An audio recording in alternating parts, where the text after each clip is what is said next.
E eu quero que vocês abram a Bíblia comigo, mesmo estando assentados, em Atos, capítulo de número 8, e nós vamos ler do versículo 9 até o versículo 25, é uma leitura bem extensa, mas é uma escola bíblica e é importantíssimo vocês acompanharem a leitura, daqui um pouco ter aí uma caneta, um papel ou bloco de anotações no celular e anotar algumas observações, porque a ideia é nós identificarmos algumas manifestações que nós entendemos ser cristã e às vezes é puramente cultural. Então é importante nós analisarmos. Não se admire, não se apavore com a imagem que nós criamos para colocar ali na tela, porque é mais ou menos isto que o estudo vai refletir. Atos capítulo 8, versículo de número 9 a seguir. Quem encontrou, diga amém.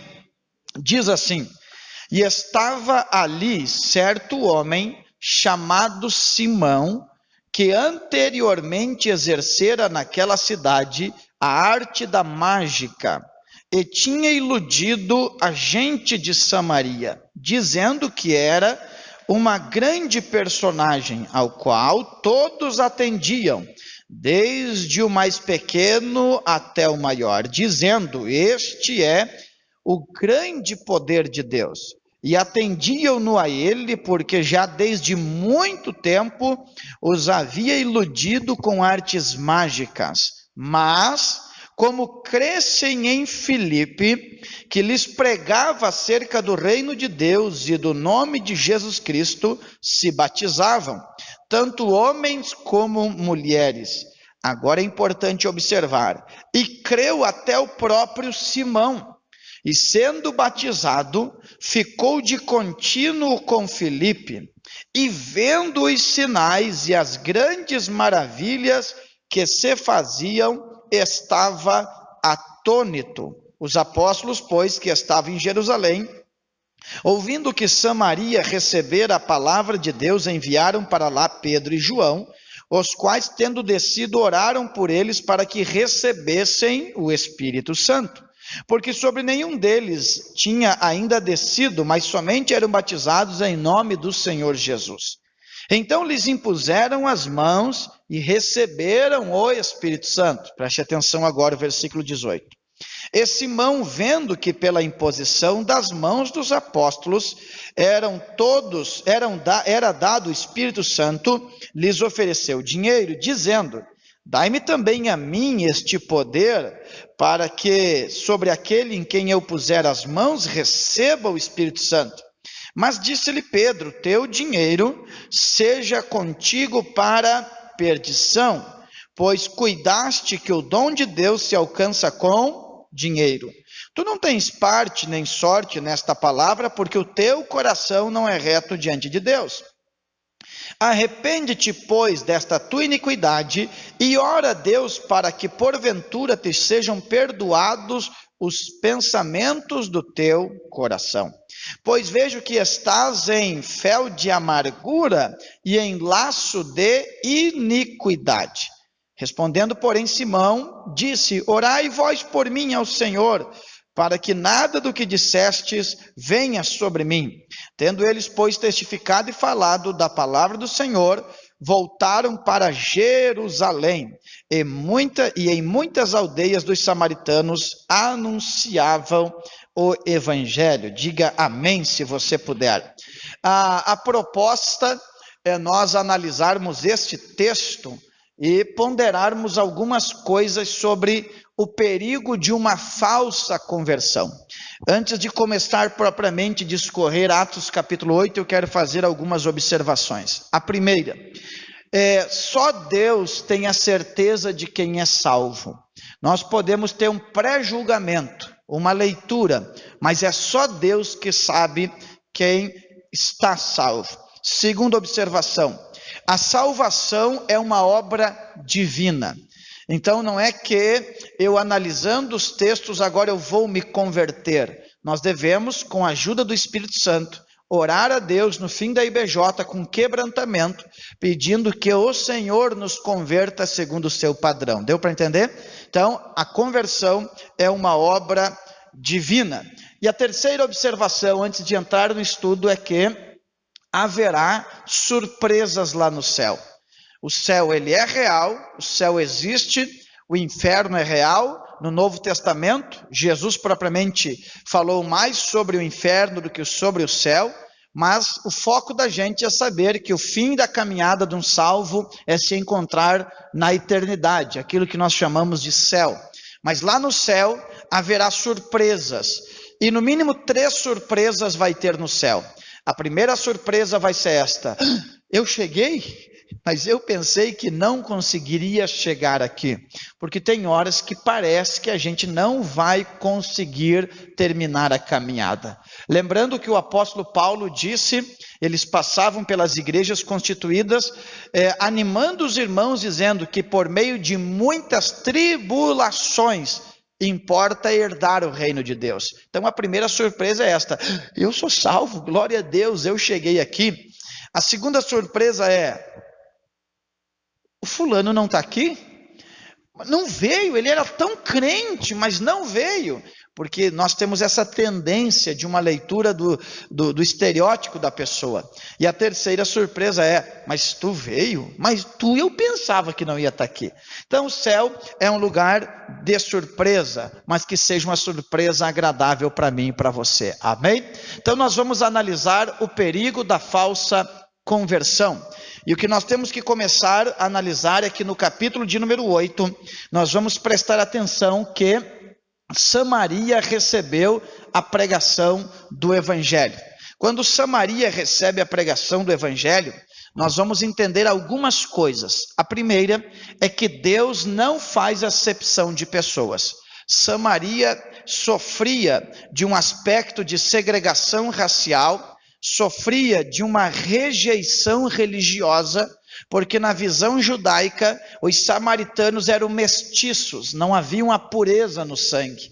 E eles haviam, por orientação do rei, que usurpou o trono, estabelecido um altar de engano, pensando que estavam adorando a Deus. Só que, como Deus não faz acepção de pessoas, Ele salva a todos que são convencidos pelo Espírito. Samaria recebe a palavra de Deus. E os versículos do 1 até o versículo 5 diz que Filipe ele vai até Samaria, e a mensagem de Filipe é sobre Jesus. Ele não fala outra coisa a não ser o verdadeiro evangelho, que é sobre Cristo. Então, nesse movimento, a Bíblia diz no versículo 8 de Atos, que nós não lemos, o capítulo 8, versículo 8, diz que houve uma grande alegria em Samaria. Que alegria foi esta? Não foi alegria porque receberam cesta básica, não foi alegria porque houve um projeto de cidadania do governo, não foi distribuído tinta para pintar as casas. A alegria foi porque as boas novas chegaram lá. Evangelho significa boas novas. E o que são boas novas? O que é a boa notícia? Que nós estávamos condenados, direcionados ao inferno, estávamos selados pelo pecado, mas pela morte e ressurreição de Jesus, agora um novo e vivo caminho se abriu e nós podemos nos achegar ao trono da graça. Todos entendem isso? Então, Samaria, observação: sempre que há um movimento, as pessoas vão se misturando com aquilo ali. E então, quando há o movimento de salvação, de libertação, vocês vão ver que a Bíblia diz que houve milagres. No versículo de número 6, eles prestam atenção, porque no versículo 7 diz que os espíritos imundos saíam, e ainda saíam gritando, e paralítico era curado. Olha o mistério que aconteceu em Samaria. A cidade esquecida, a terra da segregação racial, do desprezo religioso, agora está sendo o ambiente do milagre, da manifestação da pregação do Evangelho. Só que ali em Samaria havia um homem importante, que alguns o chamavam de o grande poder de Deus, uma personagem importantíssima chamada Simão. E este homem, ele era mágico, e o texto que eu li diz que ele era o centro das atenções. Desde muito tempo, ele iludia os samaritanos com suas práticas de magia. Só que agora, nós vamos observar algumas orientações que eu anotei ali, que estão a partir do versículo de número 13, aqui do capítulo 8. Simão, ele vê o movimento, Filipe prega, e daqui um pouco a Bíblia diz então que Simão se envolve na pregação. E a primeira expressão que eu quero destacar está lá. Simão viu as manifestações de Deus. Está aqui no versículo de número 13 e no versículo de número 18, que Simão, ele vê o movimento. Só que eu queria que vocês prestassem atenção que a expressão aqui ver não é simplesmente observar, dá, como diz o uruguaio, um vistaço. Aqui ver tem a ver com observar a tal ponto que algo é produzido dentro dele. Então não é simplesmente, eu vi. Não, é ver a tal ponto que há uma vibrações em suas emoções. E aqui eu anotei assim, esta expressão revela, observar ao ponto de mexer com as emoções. Seus olhos observaram a imagem e seu coração processou. Nós temos que cuidar, e eu vou abordar daqui um pouco, porque uma análise superficial vai colocar Simão como um baita de um crente. Vai colocar Simão como um obreiro digno do ministério. Só que o tempo revela onde é que o nosso coração está firmado. E a Bíblia diz em Mateus capítulo 6, que aonde estiver o teu tesouro, aí estará o teu coração. Então o tempo revela de fato se nós nos convertemos ou não. Então quando Simão, ele vê, mexe dentro dele e é produzido uma palavrinha dentro dele que no latim é invidia, que em espanhol é a mesma coisa, que em português significa inveja. E inveja no latim significa desgosto pelo sucesso alheio, peso, tristeza pelo sucesso alheio. Então Simão está observando, dá uma tristeza, e em função disto começam a vir as outras manifestações. Em segundo lugar, o texto bíblico vai dizer que ele creu, foi batizado e ficou de contínuo com Filipe. Olha o que a Bíblia diz, ele creu. Crer neste contexto significa concordar com o que ouviu. Vocês têm que entender que o crer da fé salvífica, ele é algo muito mais amplo do que simplesmente dar crédito de boa fé, de concordar com o que alguém está dizendo. O crer salvífico tem a ver com ser impactado com a mensagem e ser convencido pelo Espírito que pelos meus erros eu tenho condenação e agora eu me entrego fugindo da condenação. Este crer simplesmente significa que ele concordou. É boa essa palavra. Olha como fala bem esse Filipe. Olha como a multidão o atende. Então, quem lê rápido não entende. Ele crê porque concorda. Aí depois diz que ele foi batizado, ou seja, confessou publicamente a sua crença. E depois diz que ele ficou perto de Filipe. Isso aqui tem que ser observado, porque a gente numa leitura muito rápida, quando alguém vem para a igreja e logo quer ficar perto de um líder, a gente diz, esse vai dar um bom obreiro. Esse vai dar um bom discípulo. Só que o problema está lá no versículo de número 13 e 18, que ele vê e então produz inveja, e tudo que é produzido está fundamentado nessa ideia. Entendeu? Que nós vamos abordar daqui um pouquinho. Então ele fica perto de Filipe, diz, eu quero ficar perto de Filipe. Tá? Parece que ele está entendendo tudo. Em terceiro lugar, a expressão diz que Simão manifestou, o que ele manifestou? O que ele manifestou? Está lá, o que ele manifestou? Escute o que eu vou explicar. Manifestou o desejo de também ser usado com o mesmo poder que os apóstolos. Olha a expressão, ele manifestou o desejo de ser usado com o mesmo, vocês podem ajudar, vocês estão aqui? Com o mesmo? Não o mesmo propósito, tem diferença nisso. Ele quis ser usado com o mesmo poder, mas não com o mesmo propósito. O que a Bíblia diz em 2 Coríntios, capítulo 12, versículo 15? Este é o propósito do ministério. Paulo diz assim: eu me gastarei e me deixarei ser gasto por amor a vós, ainda que amando-vos mais, seja eu menos amado. Por enquanto, Simão está de olho nos holofotes do ministério. Ele quer o poder, ele não quer o propósito.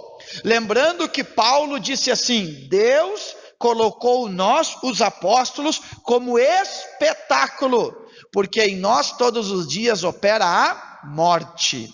Então ele não entendeu o propósito, ele só quer o movimento, o centro das atenções de Samaria. Ele não quer perder o pódio da admiração do povo. E em quarto lugar, Simão, então, ele oferece dinheiro em troca dos dons do Espírito Santo. Algumas observações a serem feitas. Primeiro, todo verdadeiro comprometimento produz gastos.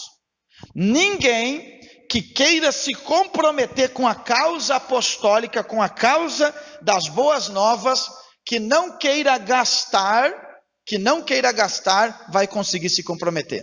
Todo comprometimento, ele produz gastos financeiros, todos. Eu lembro da historinha de dois pais que se encontraram, e um pai disse assim para o outro: ó, eu não aguento mais meu filho, não aguento mais meu filho. Mas por quê? Mas aí gasta demais, é um gasto atrás do outro, é um prejuízo atrás do outro. E aí ele perguntou para o outro: e o teu? Ele disse: o meu não gasta nada. Aí aquele disse: mas como que o meu gasta demais e o teu não gasta nada? Ele disse: não, porque o meu já morreu, então ele não me dá mais despesa. Quer dizer que aquilo que é morto não produz desgaste.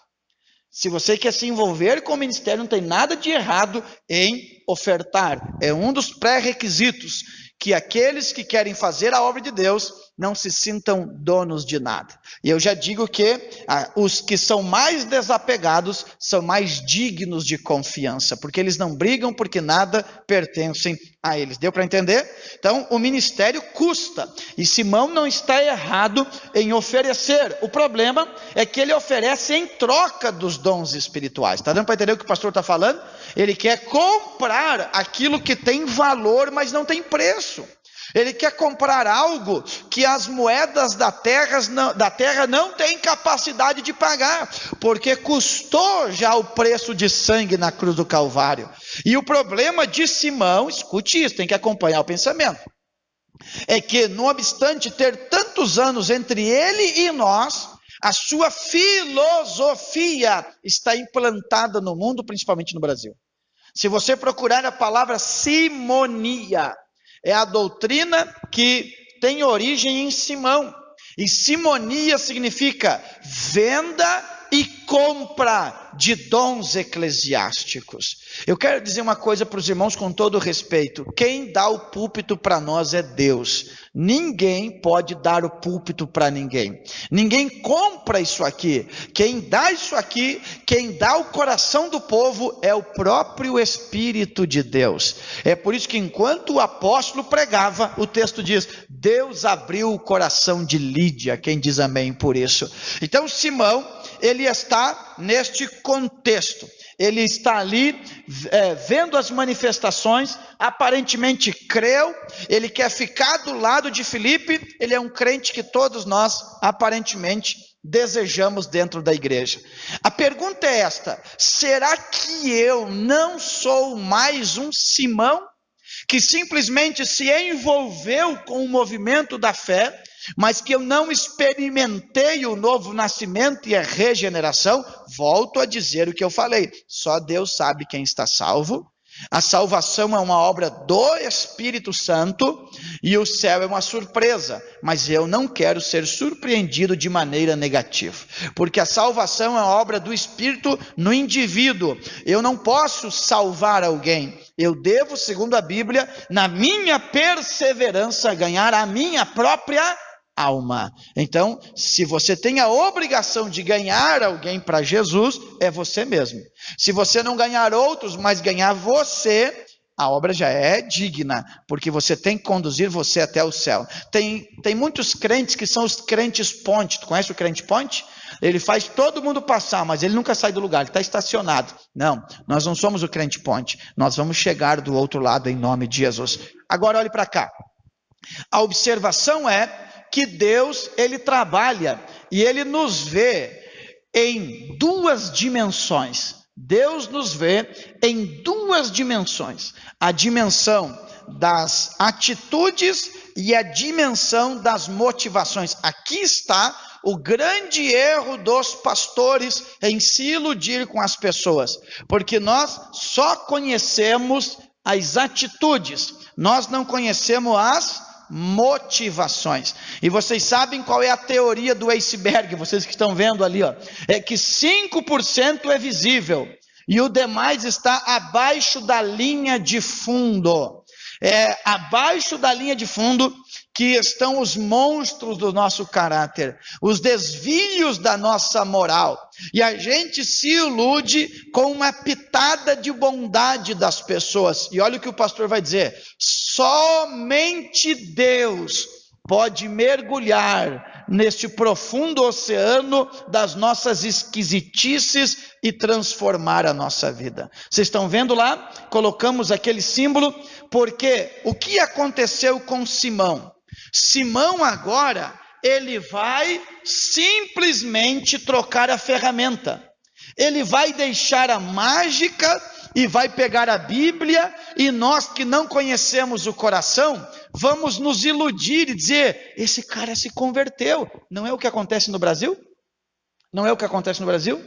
O ser humaninho é um sertanejo famoso do mundo, aí ele quebra, e ele entendeu que o mercado gospel tem o espírito da simonia, da compra e da venda, e que nós crentes não idolatramos imagens de esculturas, mas idolatramos pessoas, e eles encontram um ambiente fértil para ser ovacionado por nós, para nós lotarmos os shows, inclusive com as bandaninhas, com o nome dos artistas, e celebramos a personalidade. Então eles vêm e eles trocam simplesmente a ferramenta, mas, o que está lá no telão, a motivação é o eu, está lá, é o eu. E eu quero que vocês lembrem que motivação, motivo e motor têm a mesma origem, estas palavras.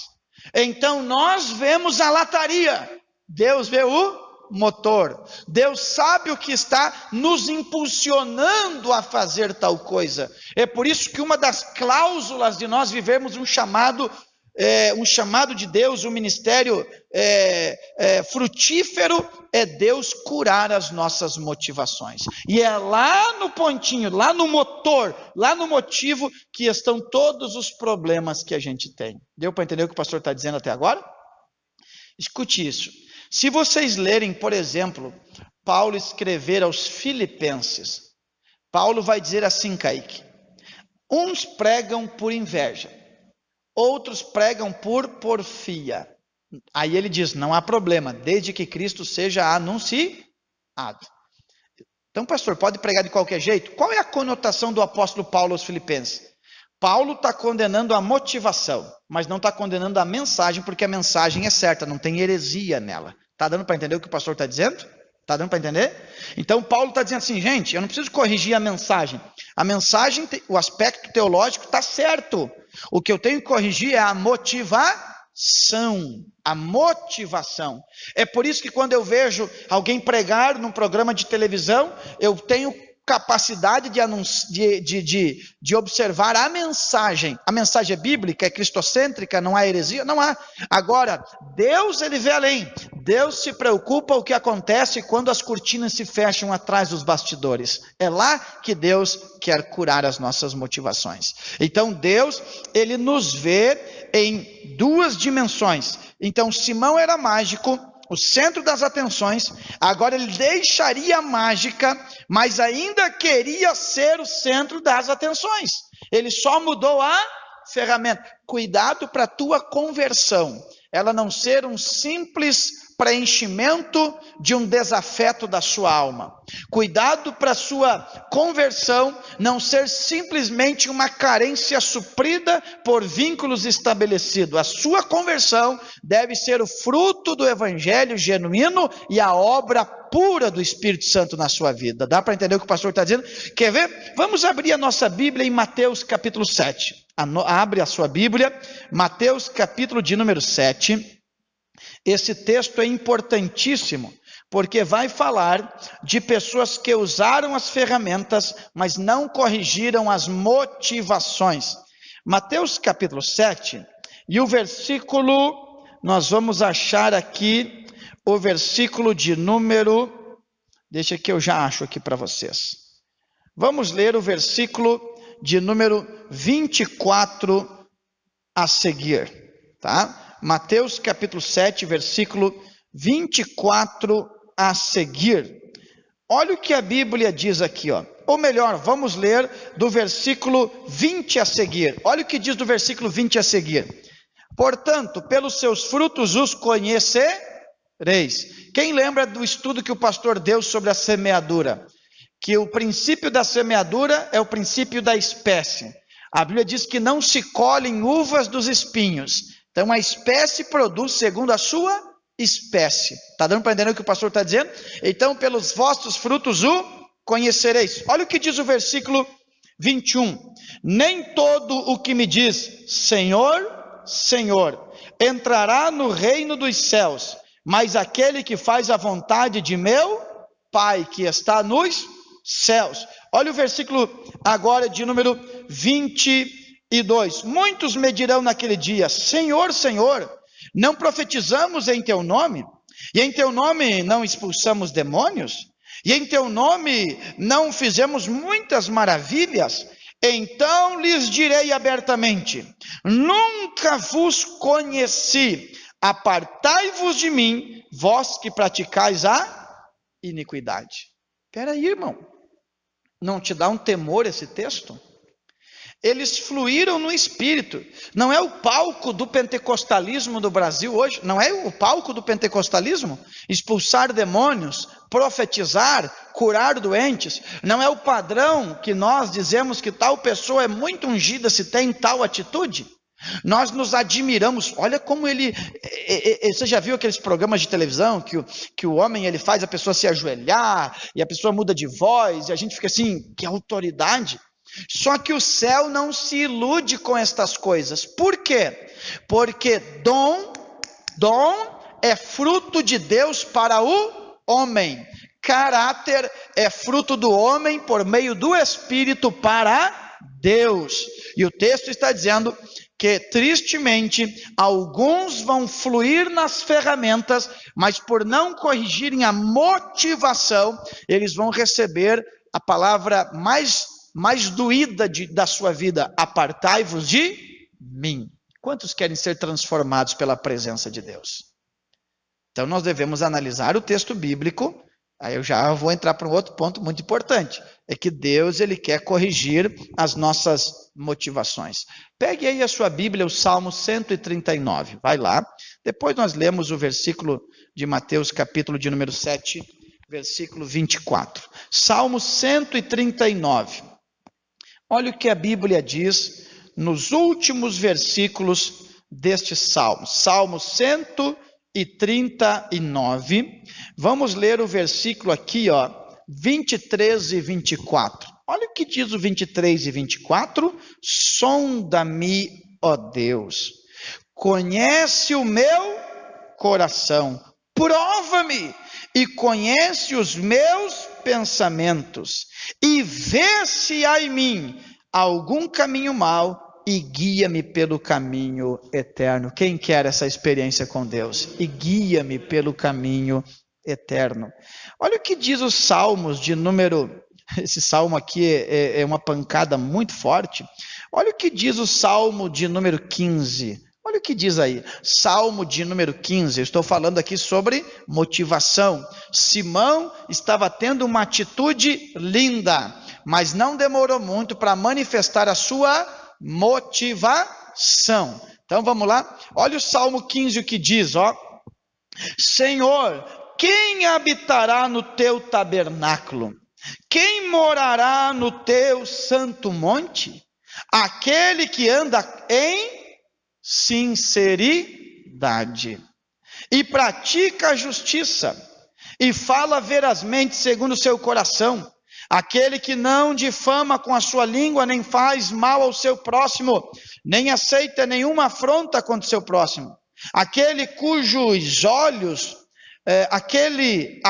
os olhos réprobo é desprezado, mas honra os que temem ao Senhor. Aquele que, mesmo que jure com dano seu, não muda. Aquele que não empresta o seu dinheiro com usura, nem recebe peitas contra o inocente. Quem faz isto nunca será abalado. O que ele está falando? Transformação. Tem um texto lá em Coríntios que diz que se as raízes são santas, as ramas também são santas. Então a importância de nós pedirmos ao Senhor que a nossa conversão ela seja de dentro para fora. Porque eu posso colocar, se é que existe, uma roupa de crente em você, mas só o Espírito Santo pode colocar um coração de crente. E se há um sentimento nesta noite, é que nós devemos dizer: Senhor, tira o meu coração de pedra e coloca um coração de carne. Oh glória! A Bíblia diz que Ele vai fazer isso, e nós cremos. Olha o que diz Mateus capítulo 7, eu volto para o capítulo 7. E nós vamos ver o versículo 24 a seguir. Veja o que diz a Bíblia. Todo aquele, pois, que escuta as minhas palavras, 7:24, e as pratica, assemelhá-lo-ei ao homem prudente que edificou a sua casa sobre a rocha. E desceu a chuva, e correram rios, e assopraram ventos, e combateram aquela casa, e não caiu, porque estava edificada sobre a rocha. E aquele que ouve estas minhas palavras e não cumpre, compará-lo-ei ao homem insensato que edificou a sua casa sobre a areia. E desceu a chuva, e correram rios, e sopraram ventos, e combateram aquela casa, e caiu. E olha o que diz: e foi grande a sua ruína. Olhe para cá. Tanto o que pratica quanto o que não pratica está ouvindo a mesma palavra. Ou seja, eles estão no mesmo ambiente, ouvindo a mesma palavra, mas a atitude posterior, o ouvir, é diferente. Só que preste atenção que o verbo edificar, ele está nos dois contextos, tanto quem ouve e pratica, como quem ouve e não pratica está construindo. E qual é o momento em que a raiz, porque construir sobre a rocha e sobre a areia, fala do ponto de partida, do eu, da motivação. Qual é o momento em que o verdadeiro sustentáculo é manifestado? Quando vêm os ventos e as tempestades e as chuvas, que tanto um quanto o outro, revela que tanto crentes fiéis quanto não fiéis passarão por tempestades. Só que é na hora do vamos ver que se revela de fato quem se converteu de verdade. Então, eu não posso pré-julgar quem se converteu, mas o dono da igreja permite circunstâncias para revelar sobre o que nós estamos fundamentados. Está dando para entender por enquanto a escola bíblica? Então guarda isso aí. Até porque tem que criar perguntas na sua mente. Será que eu sou salvo? Então, se sou salvo, por que eu sou assim? Então, é porque eu sou um crente salvo, mas não sou mais nada? Ou sou um crente salvo e sou carnal? Ou sou um crente salvo, mas ignorante ainda de algumas verdades? Tem várias manifestações e ramificações que nós devemos pedir ao Espírito Santo que nos ajudem. Deu para entender até agora? Então, Deus vai olhar o fundamento. Vamos lá para a próxima imagem. A grande questão é: sobre o que está fundamentada a falsa conversão? Se ela existe, quais são os pilares que sustentam esta corrente ideológica que dá alívio de consciência, mas não dá perdão de pecados? Olha o que o pastor está dizendo. Quais são os pilares, os fundamentos? Inclusive botamos uma imagem aí com a Miriam sobre o fundamento os pilares de uma construção. Quais são os fundamentos que sustentam uma ideia ilusória de conversão, que vai nos dar a triste notícia quando chegarmos lá no céu, e o Senhor vai nos dizer: apartem-se de mim, vós que praticais a iniquidade. Lembremos-nos que impiedade é atribuído a ímpios, iniquidade é atribuído a crentes conscientes que não deveriam fazer e fizeram tal coisa. Então, quais são os pilares que sustentam? O primeiro é uma fé cultural. Uma fé cultural. E eu quero que vocês ouçam isso, porque eu vou aplicar isso aqui. Uma fé cultural. Esta fé é fundamentada na corrente filosófica que estrutura o mundo, tá bom? Mas é uma fé cultural. Olha o que eu estive estudando.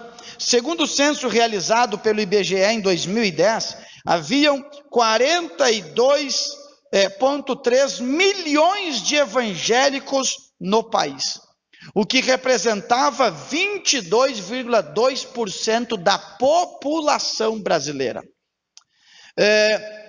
Depois, outro instituto publicou um estudo realizado em 2013 e 2014, que os protestantes já eram 26% da população brasileira. Agora, vocês vão prestar atenção, porque, segundo uma pesquisa do Instituto Datafolha, no fim de 2014, os protestantes já seriam, naquele então, 29% da população brasileira. E não parou por aí.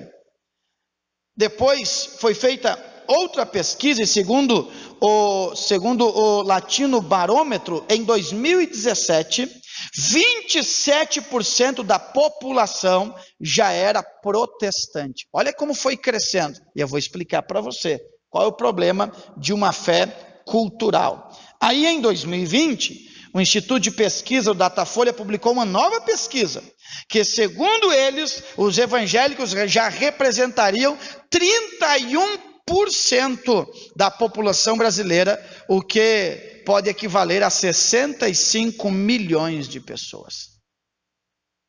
O problema é a conversão por osmose, por agregar uma fé cultural. Simplesmente eu vou adotando, e quando eu for falar sobre a religião herdada, vocês vão ter uma leitura mais plena sobre isso. Não é porque eu tenho jargões evangélicos, não é porque eu sei alguns versículos misturados com provérbios seculares que não estão na Bíblia, que eu sou evangélico. Claro, quem vai fazer a separação naquele dia é o Senhor. Agora, eu não quero viver uma vida toda iludido, pensando que eu vou ao céu, inclusive no dia do meu velório, ter aquele teatro da despedida. Com certeza é um homem salvo, e daqui um pouco o inimigo está comigo lá, ó. Não, eu quero ir para o céu. Quantos velórios a gente faz dizendo que foi para o céu? É por isso que os da outra religião, eles conseguem tirar o cara do inferno no meio do trajeto e levar para o céu. A gente não consegue. A Bíblia diz que o homem morreu uma só vez, depois disso resta o juízo. Então nós temos esse problema de uma fé simplesmente cultural. O Brasil é do Senhor Jesus. E aí nós vamos atribuindo carnalidades a uma fé cristã, nós vamos tolerando práticas que são proibidas claramente na Bíblia, e nós vamos tendo essa mistura entre fé e conceitos culturais, e produzimos uma Bíblia cultural fundamentada em ditados populares. Aí o camarada, ele recebeu o pagamento na sexta-feira, ele vai para a Casa dos Prazeres, mais conhecido como Zona, e quando ele vai, ele diz assim: eu também sou filho de Deus, vou desfrutar do meu trabalho. Ele está indo para uma prática pecaminosa de uma prostituição, da satisfação sexual sem o princípio da fidelidade, mas ele faz isto alegando que ele também é filho de Deus. Então nós devemos, com temor, ver se nós somos salvos, ou se nós somos salvos e não amadurecemos ainda, Ou se somos salvos e não estamos usando as ferramentas do Espírito e estamos vivendo fundamentados na carne, porque a Bíblia diz que quem vive na carne não pode agradar a Deus. Então, quem vive na carne não vai para o céu.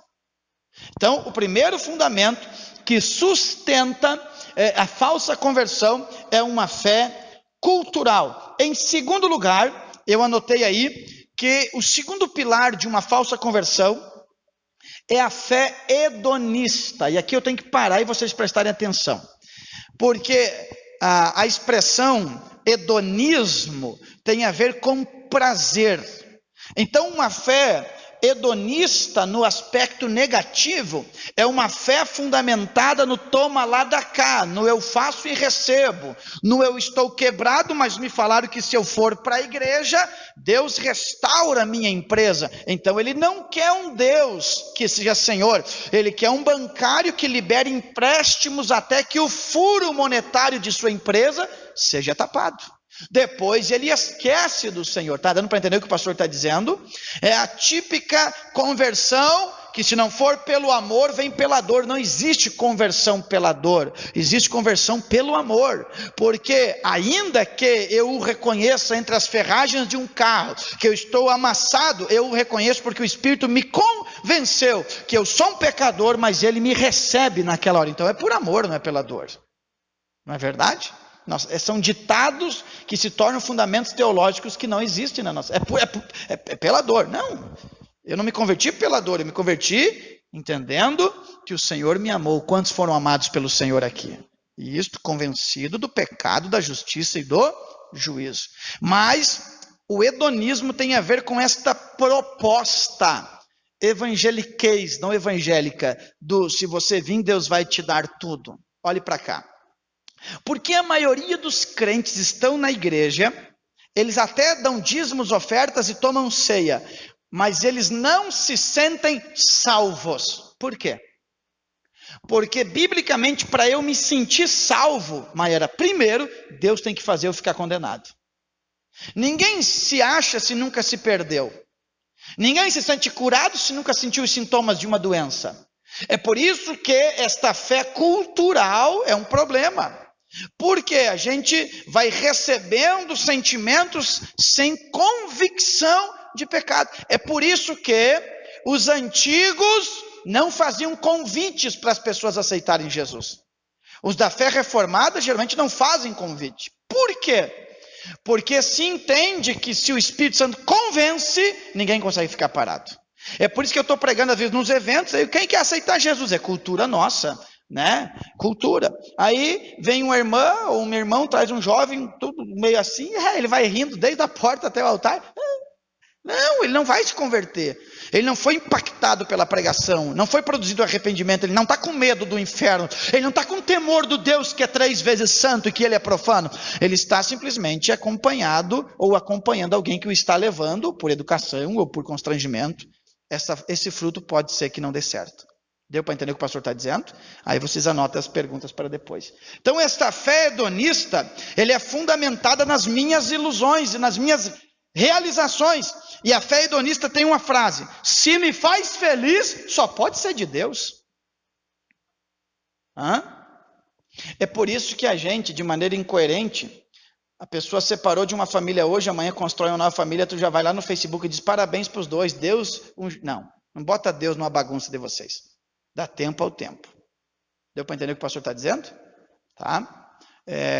Os mesmos crentes, eu publiquei hoje, compartilhei, que dizem que o pastor deve buscar alguém, mas quando esse alguém vai lá fora e tenta dissimular que a vida está boa e tira umas fotinhas por aí, os mesmos crentes vão lá e curtem e dizem que bom. Eu fico praticamente abismado com isso. Daqui uns dias vai ter irmãos que infelizmente saem da igreja e casaram, uma união homoafetiva, vocês vão botar lá, Deus abençoe, importante ser feliz, ou vocês têm princípios bem estabelecidos da fé cristã? Cuidado, senão você está compactuando, e a Bíblia diz em Romanos 1, que Deus condena tanto quem faz, quanto quem concorda com aquilo ali. É por isso que tem que ser convertido. Porque se não for convertido, quando a pressão vem, a gente frouxa a nossa mentalidade para ideologias humanas. Então a fé hedonista, ela é fundamentada no meu prazer. Agora olhe para cá. John Piper, C.S. Lewis, que Deus é mais glorificado quando eu me sinto satisfeito. Aí, se tu não prestar atenção no que significa isso aqui, você vai dizer, mas então se Deus se sente mais glorificado quando eu estou satisfeito, por que eu não posso me realizar na fé hedonista? O problema não é o prazer, o problema é a fonte do prazer. Porque nós vivemos numa guerra entre a minha vontade e a de Deus. Se eu faço a minha vontade, eu vou para o inferno. Mas se eu faço a vontade de Deus, eu vivo uma vida frustrante porque ela dói e eu não quero fazer. Então, conversão na Bíblia é eu sentir prazer em fazer a vontade de Deus. Isso é conversão. Deu para entender o que o pastor está dizendo? De um lado eu digo, eu quero fazer minha vontade, mas não faço porque eu tenho medo de ir para o inferno. Do outro, a vontade de Deus, eu sei que me leva para o céu, mas eu não tenho prazer. É porque eu não me converti. Porque conversão é ter prazer em fazer a vontade de Deus. Quantos desejam isso? Glória a Deus.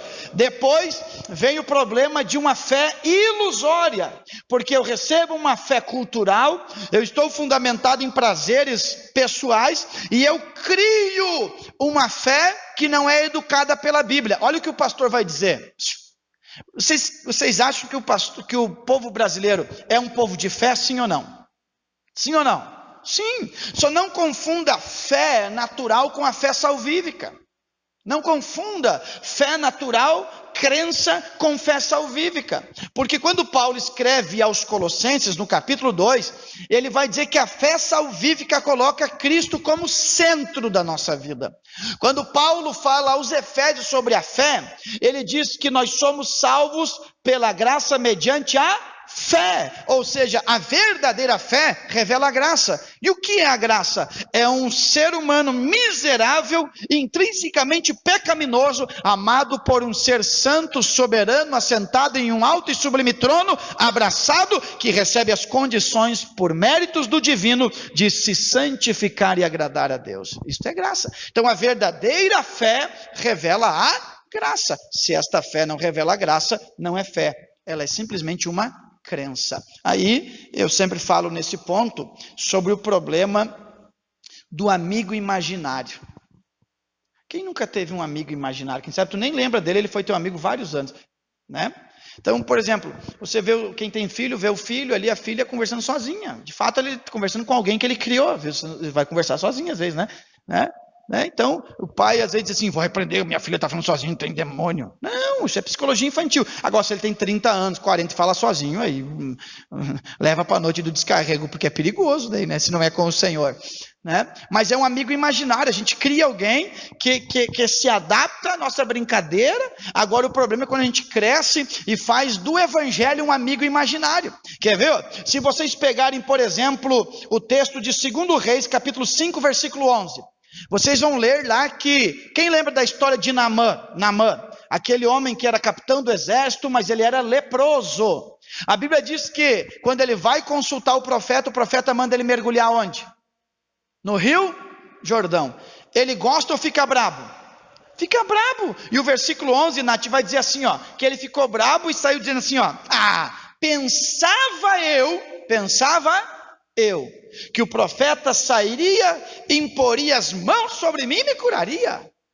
Ou seja, essa ideia do, mas eu penso assim. De ter uma fé fundamentada em pensamentos e não uma fé escriturística fundamentada na Bíblia. Quantas cabecinhas tem aqui, ó, que são fundamentadas no, eu pensava que era assim. É por isso que quando um pastor prega, ele prega uma mensagem com 100, 200, 3.000 aplicações. Cada mente aplica a mensagem de acordo a sua cosmovisão, a sua leitura teológica das coisas, que todos nós temos uma leitura teológica das coisas, equivocada ou certa, mas todo mundo tem.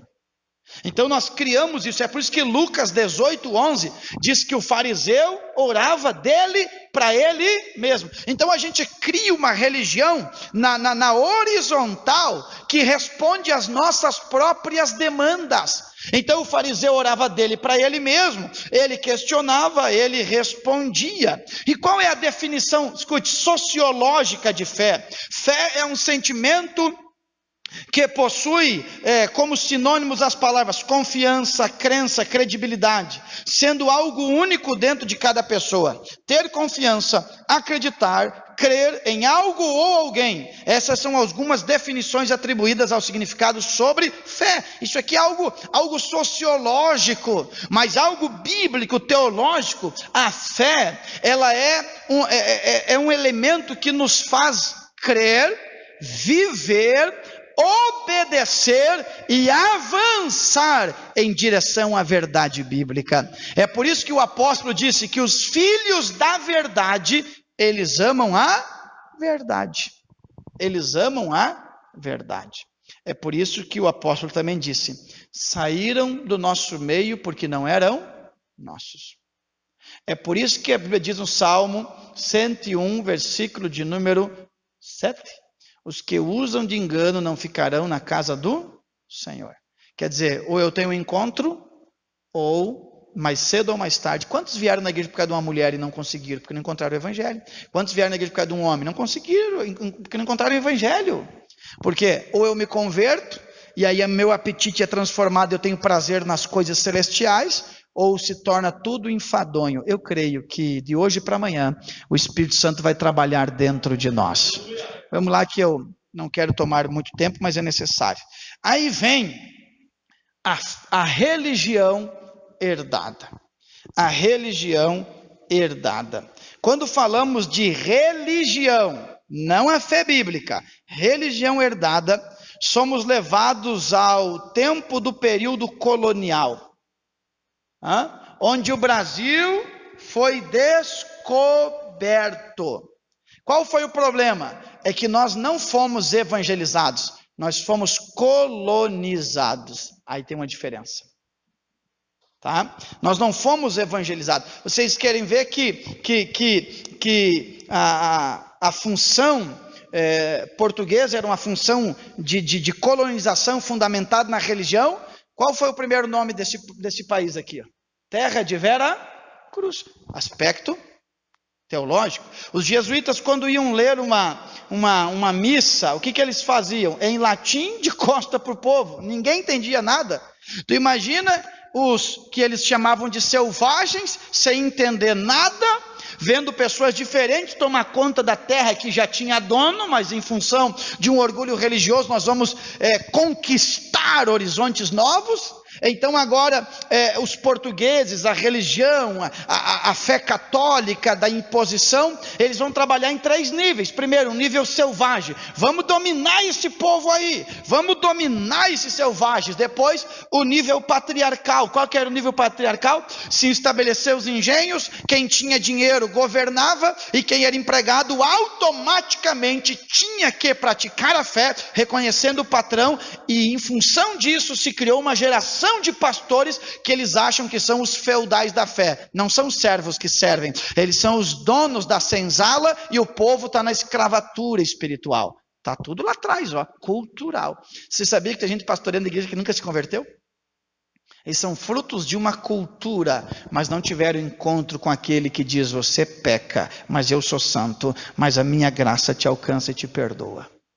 Está dando para entender? E depois veio a questão do evangelismo, do evangelismo popular. Eles já tinham sido dominados, já trabalhavam, e qual era o assunto das ruas? Fé, igreja. E aí se produziu uma religião morta, que veio se arrastando. E quais são os problemas desta religião herdada que nos deram de presente? O problema do sincretismo religioso, porque aí vem a fé portuguesa, impõe uma religião, mas também tinha o fundamento da fé africana. Como eles não conseguiram anular uma, o que eles fizeram? Adaptaram. E como ninguém tem acesso à Bíblia, eles adaptaram deuses e senhores que escravizam a mente do povo até hoje. É por isso que quando Martinho Lutero, ele vai ter uma experiência, aquele frade, aquele monge, ele vai ter uma experiência, ele lê na Bíblia que a Bíblia diz que o justo por sua fé viverá. Opa, aí Deus revela a graça para ele. E aí ele quebra o vínculo com a religião herdada. Mas pastor, eu saí de um catolicismo, agora você entrou na religião herdada dos crentes.